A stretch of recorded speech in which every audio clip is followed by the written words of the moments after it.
Namaskaram. Welcome to Clyde Samvada, brought to you by the Hindu Temple of Scotland. Today we have again Dr. Sreevas with us. And so Dr. Sreevas, from like myself being from the northern part of the country, particularly Punjab. So whenever I visit our temple, I see Swami Ayyappa or Lord Ayyappa, if you call it so. He is, very popular among the devotees. And somebody from like me, from the northern part, we don't have much knowledge about him. That how the deity is worshipped and how it came into existence. So, what is the reason behind the popularity of Swami Ayyappa? So, let me give you a popularity stat to start with, right? So, if you look at the number of people who go to the Sabarimala pilgrimage, which is the main pilgrimage for Swami Ayyappa, the stat says about 30 million people go annually. To put that in context, the population of Scotland is about 5 million. So we are talking about almost 5 to 6 times the population of Scotland going to one place. Just one temple. One temple. And that too, this temple operates only for about 41 days of the year, because that's the Mandalam period. And then every month it just opens for the first day of the month. So you're kind of looking at a temple that's not open all through the year. It's just focused in a particular number of days. And within those days, you have 6 times the population of Scotland going to a temple. So that's what we are talking about in terms of popularity of the Lord in the southern part of India. Yeah, I could not actually comprehend that because I only saw it here. People coming here. Let's say our temple, 100 people coming every week, and 30 million. Wow. So about the popularity, so how it came to, why is he being very popular? So I think we have to think about the origin story there to understand the roots of how the popularity kind of comes in that sense. Sure. So this is a multi-star cast story of sorts, right? So the star cast involves Shiva and Vishnu in its Mohini form. That's one strand. Then there is the king of the kingdom called Pandala, King Rajashekara and his family. So that's one strand. And then the third strand is Mahishasura the demon and Mahishi the demoness. Okay, so the culmination of this multi-star cast is basically what the Ayyappa story is about. So, the king Rajashekara, who was the king of Pandala, which is a place in the state of Kerala, he was quite a pious king and quite popular as a king. But then the king didn't have any children. So the king and his wife used to worship Lord Shiva, asking for getting a child. Okay, so that's the one side starting story of the story. The other starting side of the story of the Mahishasura the demon and Mahishi the demoness. So Mahishasura you might have heard because there's the popular song Aigiri Nandini, Mahishasura Mardini, all of that, right? So Mahishasura is the same Mahishasura. So Mahishasura had this boon from Tawas, where he had done long penance to Lord Brahma, and he had the boon which said that nobody in the earth and no man on earth can basically destroy Mahishasura. That was like no masculine power can kill. No masculine power can kill. That was the sort of power that Mahishasura had. Okay. And a lot of these demon stories, as they go, once they have the boon, they kind of go about doing their own destructive bits. And Devatas, as part of the regular story, goes and asks Vishnu for help. Same story line happens here as well. And in this case, it was the Chandika Devi, which is a form of Shakti, as in Parvati Devi, which sort of incarnated, and that form of Devi, Mahishasura Mardini, you would have heard that, right? So that's Chandika Devi, which is a form of Durga, which took birth, and that was the story of how Mahishasura was defeated. Okay, so when Mahishasura was defeated, his wife, Mahishi, was unhappy with the fact that the boon that Lord Brahma gave didn't protect her husband. Yeah. So she went into a penance mode herself, and in that penance, she went one better.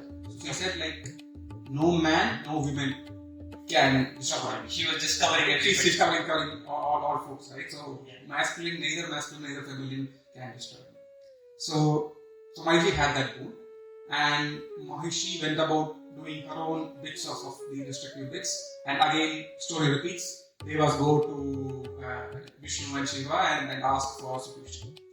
Okay, so because she had the boon that neither masculine nor feminine can destroy, it was like, what form can then destroy, right? So that is when the Mohini avatar of Vishnu kind of got incarnated. So there's a whole sub-story to Mohini avatar which comes from the sea churning story. The Samvada story. But that's a whole different story. We don't go that digress.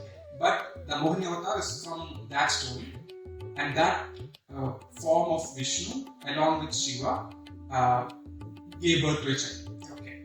Now going back to the Rajashekara story, as I said earlier, the King Rajashekara and his wife, they were doing worship of Shiva, asking for a child. And so this child from Shiva and the Mohini form of Vishnu is said to kind of be born from them, and then it was kind of left in the forest near where this king was ruling. Okay. So there's a river in that place called Pamba River. So on the banks of Pamba River, this child was left on the sort of forest sites in that sense. And this child had around his neck a sort of a bell. Okay. It was in that form that the child was left on the banks of the river. So the king, one of the days, was just walking through the jungle path around his kingdom, and he heard the sound of a child crying. Okay. Went around, saw the child being there, and he saw somebody from the jungle area itself kind of passing by, and he was just kind of taking the child, and he was kind of looking around to see who the child is of, right? And the people from the jungle path who were kind of going by, they said like, you can take the child with you. Okay. So the king then asked them like, who is this child? How did he come here and things like that? And they said, you just take the child. You will know the answer yourself 12 years later. Okay. So the king said, okay, we have been sort of trying to have a child, so God has given us a child. Took the child home. Whole kingdom being happy that they have a sort of successor to the throne. Or the child grows up.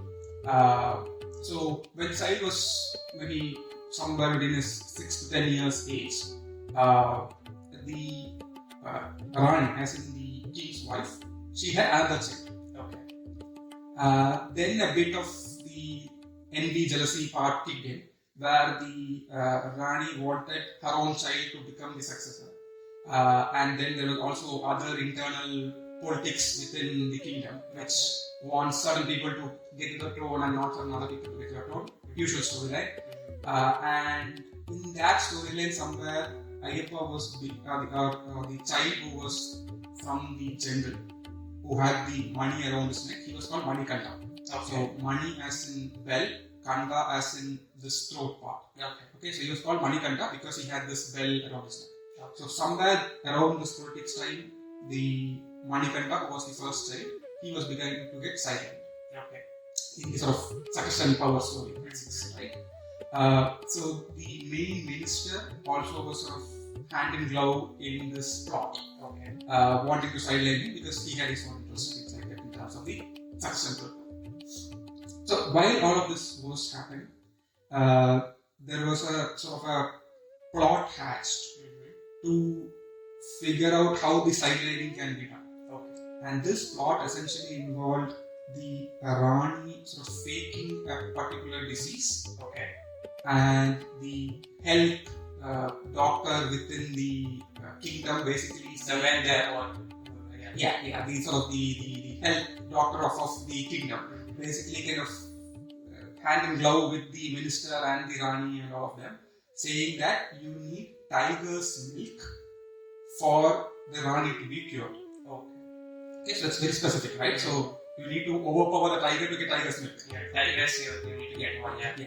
So then it was, that's a pretty hard challenge to tackle.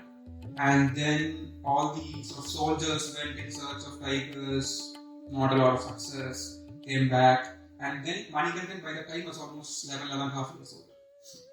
And Manikantan came forward himself and told to the Raja that I will go and get the tiger's milk to save my mother.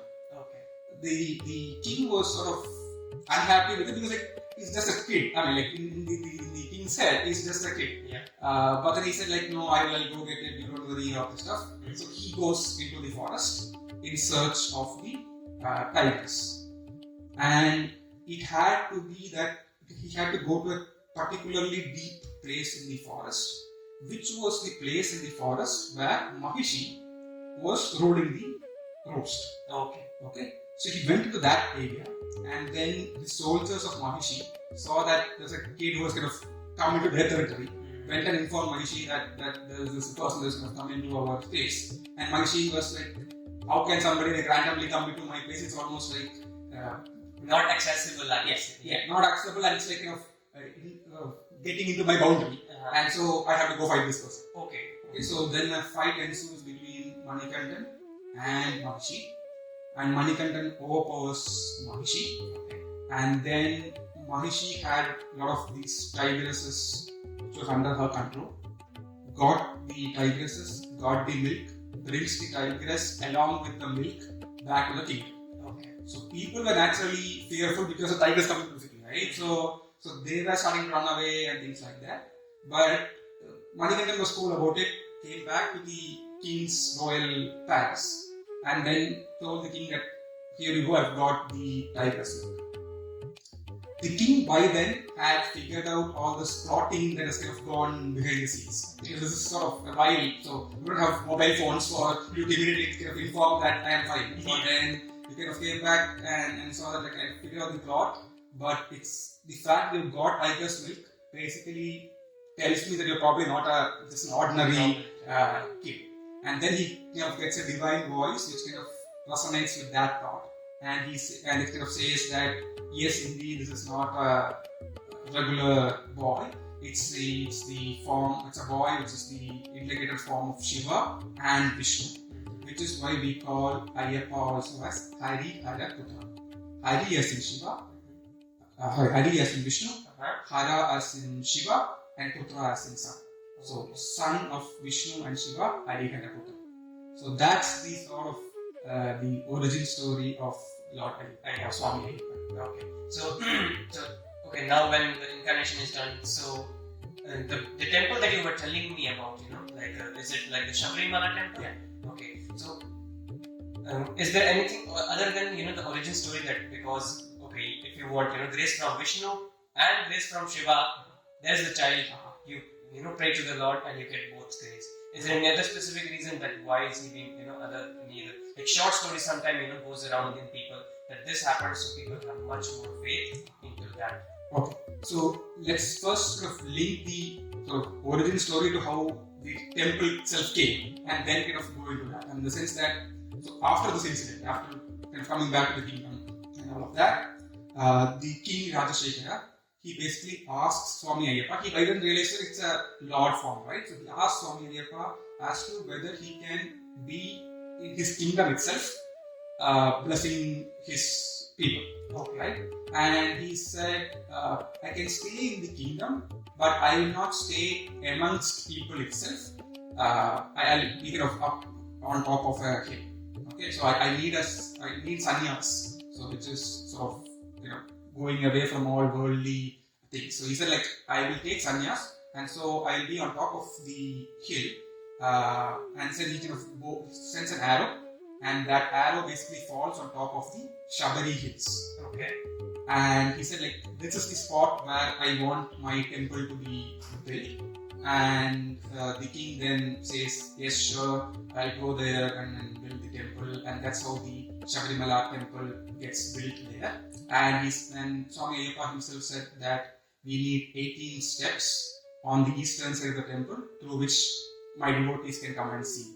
Okay. So now going back to why it's popular in that sense is because this is one of those rare gods where he is waiting for the devotees to come. So usually you are like the devotee is waiting to go and see the god. Yeah. But here the Lord is saying, I will stay there, I want the devotees to come. Okay. So he's waiting for the devotees to come. Yeah. So it's almost like giving back easily approachable as Yeah, well. yeah. So that's amongst the reasons why the popularity of the Lord is just quite high in that sense. Okay. Will it be right to say that, let's say, when we read the Shastras, so Lord Vishnu is the most difficult one to please. The tapas we need to do is the longest for him. And among the three top ones, the shortest is for the Lord Shiva. But still, it is a hard one for him to do because when we see people who are following that path, they don't do it's the easy way. It is a short way, but it's a very intense way. So is it like for the people of Kali Yuga, who are very busy with it? So is it like it is the grace of God that He has given another deity, Lord Ayyappa, to approach both of them together in an easier way? And also He is waiting for the devotees rather than we going to. Yes. Superb. Thank you, Dr. Sreevas, for giving us the insight of Swami Ayyappa, the origin story, and especially for somebody like me who had no idea. Now I know about the origin story, because even if I personally like reading the Shastras, but I haven't heard of this story part in that depth. Thank you so much for that, and we look forward to much more knowledge in our further parts. Also, for our audience, in our next episode we will be talking about the temple Sabarimala, the pilgrimage, and also the science and the architecture behind the temple, that how the marvelous creation it was done, that how is it and why is it. Thank you, Dr. Sreevas, and we look forward to see much more from you. Namaskar.